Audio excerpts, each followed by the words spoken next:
Përshëndetje miqët të gazetës të Lajmi dhe Lajm TV-s. Ja ku jemi me intervistën e radhës. Të ftuar të kësaj interviste, kësaj radhe kemi kreun e komunës të Arcës dhe përfaqësuesin e lartë të koalicionit Blen, zoti Daut Memishi. Mirë se erdhët, zoti Memishi. Mirë se ju gjeta nderuar. Kënaqësi të jem sot prezant. Kënaqësia do të jetë edhe e jona. E keni akuzuar BDI-n për paqëndrueshmëri rreth sistemit të ri të sigurisë Safe City. A vlerësoni se ky projekt do t'i vërtet mirëfilli do t'i shërbejë sigurisë së pjesëmarrësve respektivisht qytetarëve në trafik, apo është qëllimi të mbushje në këto gjykuar në bazë të praktikave të dërtënishme, është një përpjekje qeverisë për të mbush buxhetin nëpërmjet prekjes në xhepin e qytetarëve. Gjobave kam fjalë. Mund të them lirisht me plot përgjegjësi shumë të madhe, pasi BDI-ja akuzon në këto raste, ndoshta merr përsipër pjesën e qeverisjes vetë që çdo program apo çdo iniciativë të cilët çdo projekt që ka realizuar ka qenë i destinuar të dështoj. Unë nuk besoj se Safe City do të jetë një provë për të dëmtuar qytetarët. Në radhë të parë, unë do të thoja edhe një fjalë tjetër, kjo quhet Safe City, unë do të thoja që përdoret në gjithë botën, në çdo punë të cilën ne marrim iniciativë, ka një thënie shumë e famshme angleze amerikane, e cila është safety first, do të thotë siguria e para. Unë në këtë jam i thtarë që dobia do të jetë më shumë e qytetarëve se sa ajo që pretendohet në media që do të jetë dëm i qytetarëve. Unë mendoj që jeta e njerëzve ka çmimin më të lartë se çdo gjë tjetër. Do thotë numri i aksidenteve dhe i vdekive në vit, pash një statistik, lexova dikund që nga viti në vit porritet dhe asnjëherë nuk ka rënë ndër 100 të vdekur apo të aksidentuar rënd me pasoja të rënda familjare të cilët prindi dikush e ka humbur dhe fëmijën. Dhe në këtë rast nuk e shoh që ka ndonjë mangësi te kjo Safe City, megjithëse është jo rastësisht është lejuar që të jetë njëherë si një pilot plan dhe më pastaj do të vendohet në shërbim të qytetarëve. Asnjë iniciativë dhe projekt unë do ta mendoja kështu dhe do ta quaja para gjithë qytetarëve, sepse dhe unë jam banor i këtij vendi dhe këtij shteti, që siguron mirëqenien dhe sigurinë e qytetarëve nuk mund të jetë në dëm të qytetarëve. Jo, kjo ka të bëjë, gjithë kur e shtova kështu pyetjen, u nisën nga reagimet e qytetarëve. Në radhë parë kanë shumë vërejtje rreth asaj se në mënyrë të parcializuar ka filluar edhe të zbatohet kjo test periudha, sidomos në Tetov, kështu pak a shumë ishte Tetov, Shkup dhe Kumanov. Një dhe e dyta kjo që mendoj që qëndron nga gjithë ato reagimet e qytetarëve. Shumë pak nga kompanitë që mirëmbajnë rrugët, që kujdesen për rrugët shtetërore, investohet. Fjala bie unën gati se çdo ditë udhtojnë nga Kumanova për në Shkup dhe Anasjellës. E keni parasysh korsin e gjatë, unë nuk mund ta shfrytëzoj prej Kumanova deri në Shkup. Shkaku i gropave, i asfaltit, i rrugës të amortizuar. Besoj që kjo do të jetë në të dy anët benefit për gjithë qytetarët, pasi që edhe ata të cilët do të kalojnë shpejtësinë, do të gjobitën, sepse askush nuk i dënon ata të cilët nuk i respektojnë rregullat. Në këtë rast edhe mua më ka ndodhur, më ka gjobitur policia në raste të caktuara, mirë po këtu është një mirë e përgjithshme për gjithë qytetarët. Këtu nuk do të ketë ndasi, pavarësisht është politikan, është biznesmen i fuqishëm, e njeh një policë, e njeh një udhëheqës në polici. Ne e dim praktikën në të kaluarën si ka qenë. Trajton gjithë njësër. Kamera do t'i trajtoj të gjithë të barabartë. Lexova dikun në një portal në një rrugë e cila ka qenë shenjzuar 70 km/h, ka kaluar dhe Safe City ka treguar që shpejtësia e atij automjeti ka qenë 230 km/h. Mund të paramendojmë, do thotë kjo është në Evropë do të quaj krim. Realisht krim është sepse kjo merr jetë. Dhe kjo sadopak besoj që do të na vëdësoj gjithë si qytetar, duke filluar ndoshta edhe nga unë edhe nga gjithë tjerët të cilët veprojmë dhe vozisim në nivel shtetëror. Shpresojmë të ndodhë ashtu. Ditëve të fundit ishim dëshmitar të një aksioni të madh policor, i cili kishte të bëjë me një gjykatës tek shtëpia të cilit u gjetën 350.000 euro. a ka filluar qeveria mirëfillin me këtë aksion ta luftoj korrupsionin si një nga premtimet të cilën gjatë fushatës e ka patur edhe koalicioni ju e Glen? Realisht sistemi gjyqësor dhe gjykatësit janë pika kryesore ku shteti do të funksionojë normalisht dhe janë shtyllat të cilat do duhet të krijojnë atë ndasinë të drejtës dhe krimit, por fatkeqësisht ja ku edhe në këto raste ndodh krimi të ata të cilët pretendojnë se do të vendojnë rente dhe drejtësi. Unë jam i habitur me këtë rast kur dëgjuam pasi që në qeverisjen tonë vlen që jemi, do të thotë jemi idhtar të asaj që të luftohet korrupsioni deri në fund. Është mjaft, asnjëherë nuk mjafton do të thotë luftat të cilën po e bëjmë ne si koalicion vlen. Jemi idhtar të asaj që ky proces të përfundojë ashtu siç duhet deri në fund, pasi që gjykatat janë do të ndara nga politika, ne do të mundohemi dhe insistojmë gjithmonë që të ketë një drejtësi edhe për ata të cilët janë në drejtësi dhe shkelin drejtësinë me vetëdije. Unë besoj që nëse ata bëjnë një keqpërdorim dhe kanë fuqinë e tyre ta mbrojnë vetveten, atëherë qytetari i rëndom këtu do të thoja ku do ta marrë sigurinë që të jetojë i lirë dhe të jetojë në rehati në vendin tonë. Do të thotë këtu jemi të pakompromist në këtë pjesë dhe besoj që të gjitha rastet të cilët kanë qenë kështu edhe në të kaluarën të mos përsëriten, pasi që kur do të dënohet një njeri i këtill, besoj që besueshmëria do të rritet edhe tek qytetarët. Besoj që ky proces të shkojë deri në fund ashtu siç duhet. Realisht unë kam pritur një betejë, një fushat pak më intensive nga kjo qeveri, të paktën sa i përket betejës, po mendoj luftës kundër korrupsionit. A ka kjo qeveri kapacitet ta çrrënjos të paktën të them kushtimisht në nivele minimale krimin e korrupsionit, sidomos korrupsionin? Krimi dhe korrupsioni fillon do të thotë nga niveli qendror, mund të thoja, deri tek niveli më poshtë tek qytetari i thjesht. Unë disa herë kam diskutuar edhe me shokët, ne në këtë shtet duhet të krijojmë një sistem dhe nuk duhet të krijojmë figura pavarësisht qofshin ato politika apo institucionale, që ti kur të shkosh diku për shembull në polici për të nxjerrë një dokument, nuk ka nevojë të kemi një njeri i cili do duhet t'i telefonojë që dokumenti ta nxjerrë me kohë apo para kohe, siç themi ne. Por realisht, kur dikush ka këta privilegje, ka një njeri në spital apo në polici për të nxjerrë këto lloj dokumentacionesh, çfarë sigurie dhe çfarë rehatie do t'i garantohet atij qytetarit që nuk ka askënd. Jam rreptësisht kundër kësaj metodologjie të vjetër të cilën e kam praktikuar gjithmonë, jam për të krijuar një sistem i ri i funksionimit që çdo kush kur të shkojë në spital apo në polici apo në gjithë institucionet tjera të trajtohet i barabartë. Por për këtë duhet shumë punë, pasi që sistemi duhet të funksionojë i barabartë për të gjithë, por kur do të krijojmë një sistem pa telefonata dhe pa urdhra për lart, mendoj që do të jenë të kënaqur të gjithë. Edhe krahas këtyre pohimeve që thoni ju, fatkeqësisht besimi ndaj gjyqësorit Maqedoni vazhdon të jetë në ato përmasa fatkeqësisht po. Alarmante. Po ndrojmë pak temë.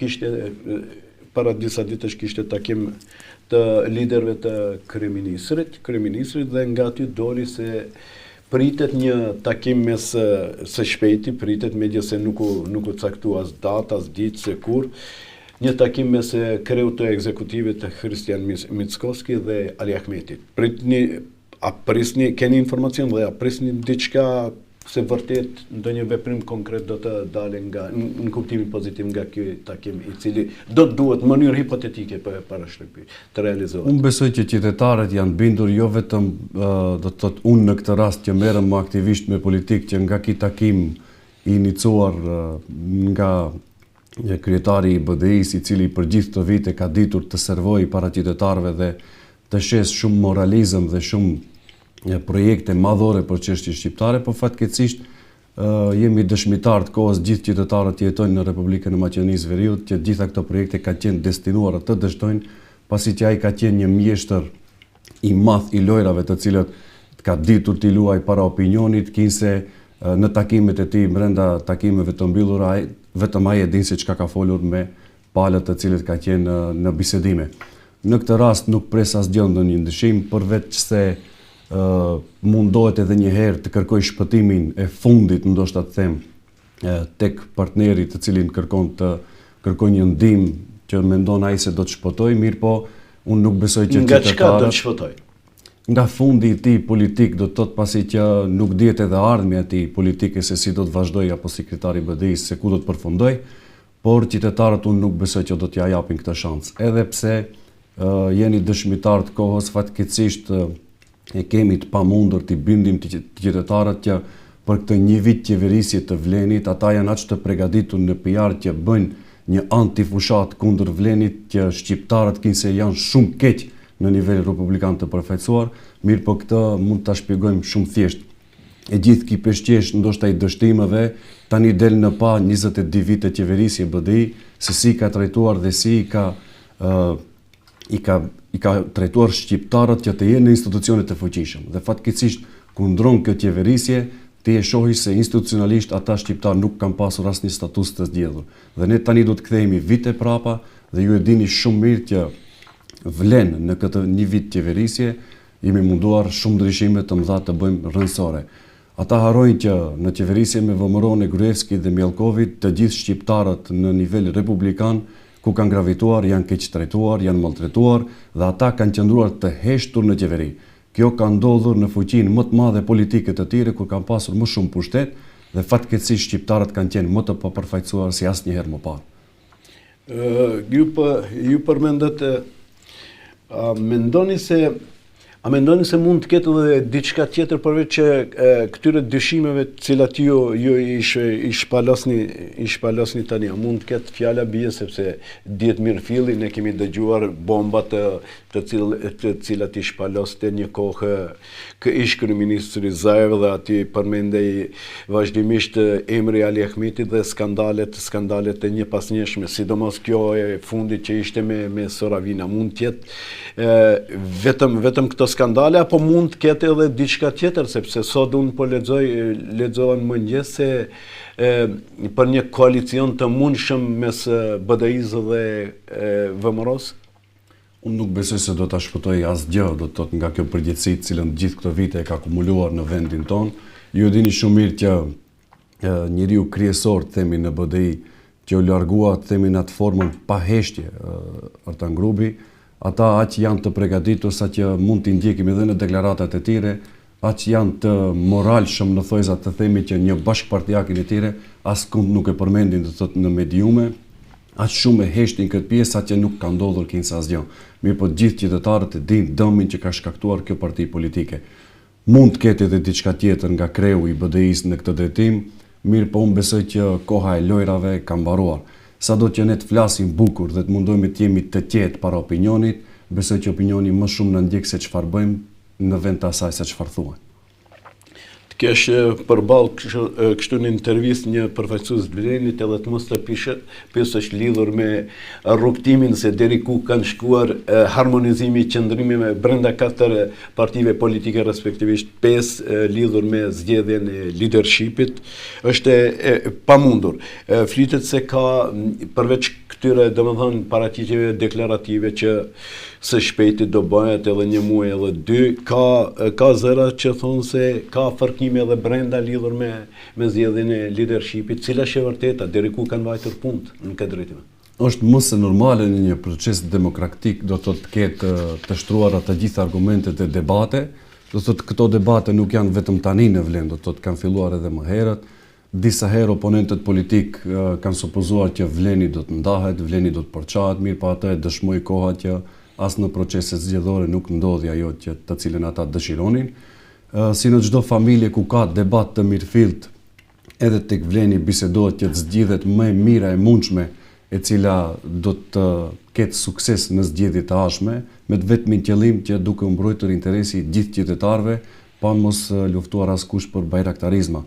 Shoh vullnet të mirë në koalicionin Vlen tek liderët të cilët janë, nuk ka pretendime do të thotë individuale, por qëllimi është i përbashkët që ai i cili do t'i prikë kësaj pune, të jetë më adekuati dhe më i miri për t'i përfaqësuar shqiptarët, jo vetëm ashtu siç potencova në fjalë, por në vepër. Kemi njerëz të cilët aty kanë dëshmuar vetveten e tyre në politikë edhe në institucionet ku kanë menaxhuar, që janë të aftë edhe të udhëheqin shtetin edhe në kryeministër nivel, jo vetëm në nivelet të ministrive apo të komunave. Ka ndonjë a bisedohet, a diskutohet rreth ndonjë varianti më konkret për zgjedhjen e leadershipit? Ka disa variante Cilat të janë modeleve, megjithëse nuk e kam fiks të precizuar, nuk e kam të shkruar dokument, mirë po është diskutuar për disa modele. Modeli i parë është me rotacion, modeli i dytë është modeli tjetër, do të thotë me 4 vite mandat, mandej vit tjetër, apo në 4 vite do të thotë me rotacion në 1 vit. Do të thotë disa modele janë duke ushtruar dhe disa modele janë duke u marrur edhe nga modelet evropiane më të mira të mundshme, sepse ne e dimë se ka mundësi të bëhet, vetëm duhet vullneti i mirë i gjithëve që të pranohet ashtu siç duhet. Nëse vendojmë disa rregulla të cilat nuk mund t'i luajë askush, unë besoj që do të kemi sukses jo vetëm ne si vlen, por edhe gjithë qytetarët, duhet krijohet një standard i ri i funksionimit në politikë. Në zgjedhjet e fundit lokale ju e keni marrë timonin e drejtimit të komunës të Arcës. Pas kësaj fitore në komunën të Arcës, si e gjetët atje buxhetin, sepse para një muaji ju publikuat edhe një borxh i cili realisht mu më habiti, sepse ishte goxha i madh për kokë banori sa ka të Arcës. Jeni duke punuar për të sanuar këtë gjendje apo për të amortizuar atë borxhin e madh? Realisht, fatkeqësisht them, nuk e kam pritur një gjë të tillë që mund të ketë ndodhur në komunën e Arcës. Vlen potencoj pasi që ne po përgatitim një material më të detajuar para gjithë mediave, do të japim një pasqyrë në 100 ditëshin e parë se si e kemi gjetur dhe çfarë probleme ka dhe çfarë do të jetë zgjidhja. Do të thotë ne nuk do të merremi vetëm me pasojat, pasi që ne jemi për të gjetur zgjidhje për gjithë qytetarët. Fundit qytetarët do duan të kenë shërbime dhe duhet të trajtohet komuna ashtu siç duhet si institucion i mirëfill. Në komunë në pranim dozimin e vitit 2021, kryetari i cili tani u largua nga ish kryetari ka marrur me borxh afërsisht diku të gjys milion euro. Kurse tani në dozimin tim, do të thotë në pranim dozimin tim, e ka marrur me borxh 1.8 milion euro, borxhe të cilat u detirohet komuna, patjetër tu ja paguaj të gjithë atyre të cilat kanë Sa keni buxhetin mjetor? 6.500.000 denar do të thotë këtë vit u aprovua. Realisht për një komunë aty hin edhe pagat e punonjësve, do të thotë nuk është komplet për projekte. Do të thotë ki borxh për një komunë rurale fatkeqësisht është shumë i madh, mirë po ne duhet ta sanojmë në karahise neve dhe paralelisht edhe të mundohemi me kapacitetet tona që i kemi, në bashkëpunim me gjithë qytetarët, duke në mirë kuptuar edhe ata që të bëjmë punë sa më të mira që do mundemi. Jemi në një gjendje kaotike për momentin, por do të shohim zgjidhjen vetëm se e kemi në disa fusha në aspekt ekonomik se si do mundemi të dalim nga ky ngërç i cili na ka kapluar në komunën e Arcës. Ndonjë projekt konkret që jeni aktualisht duke punuar, duke realizuar? Këtu desha të theksoj, faleminderit për pyetje me vend, desha të theksoj që kemi 5 projekte të cilat do duhet t'i fillojmë. Jam unë iniciator si kryetari i ri që i kam vonuar që mos të fillojnë në kohën e dimrit tani, pasi që edhe qytetarët do të kenë vështirësi në lëvizjet e tyre nëpër fshatra, sepse gjitha janë në fshatrat brenda rrugëve kryesore të cilat gravitojnë. Qëllimi im i vetëm ka qenë kjo që shkaku i kohës, mirë po qëllimi tjetër është më madhor që unë jam duke u munduar me administratën që janë projekte infrastrukturore, asfaltim të rrugëve konkretisht, do të mundohemi në ata rrugë të cilët do të asfaltohen, njëre përgjithmonë gjendet një zgjidhje afatgjate për ujin e pishëm, gipat të ndrohen, edhe aty ku nuk është i parapam kanalizimi, spaku të vendohet gipi kryesor i kanalizimit dhe njëre përgjithmonë ajo rrugë mos të preket pas 2-3 viteve të grihet prapa i asfaltim dhe mos të jetë funksional.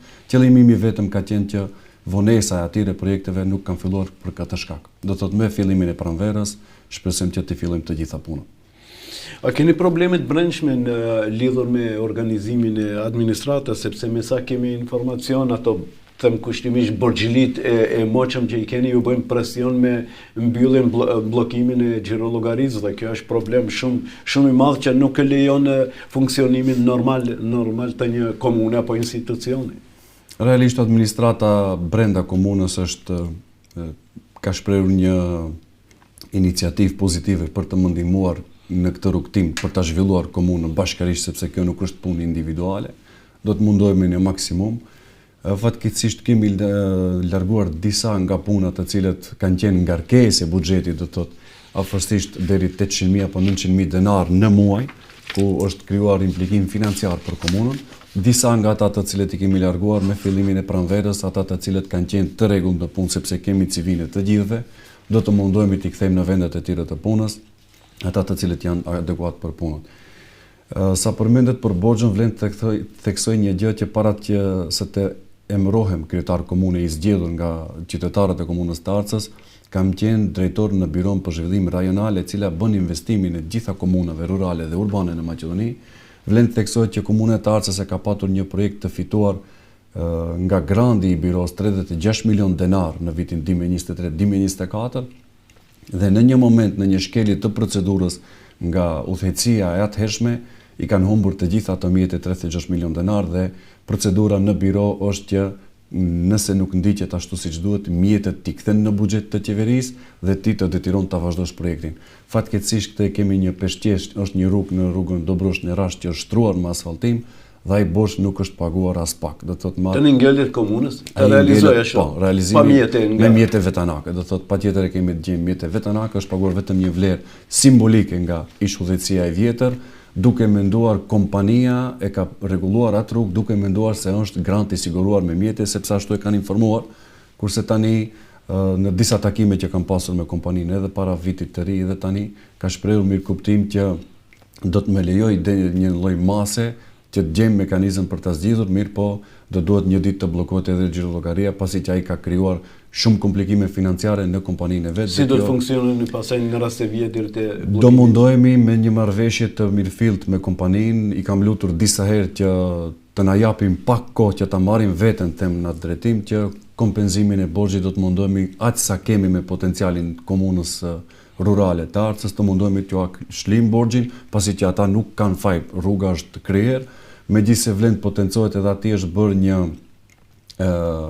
truk, ti them, një hile ndaj banorëve të fshatit në Rasht, duhet të jenë të informuar, projekti ka qenë paraparë për të bërë 2.2 kilometër, por shkaku që nuk i kanë pasur mjetë se është desh të ndahet në situacione pagesa, e kanë bërë vetëm situacionin e parë, fazën e parë 1310 metra, 1.3 kilometër, dhe faza tjetër ka ngelur pa ushtruar, dhe tani po bëhet një antifushat ndaj nesh si udhëheqësi e re, ja ne rrugën pjesën tjetër e shtruam, kurse pjesa tjetër ka ngelur, por për hit qytetarëve duhet ta dinë që pjesa e parë ende nuk është paguar, kur të paguhet ajo unë do ta projektojmë rrugën tjetër dhe do ta shtrojmë me gjithë dëshirë.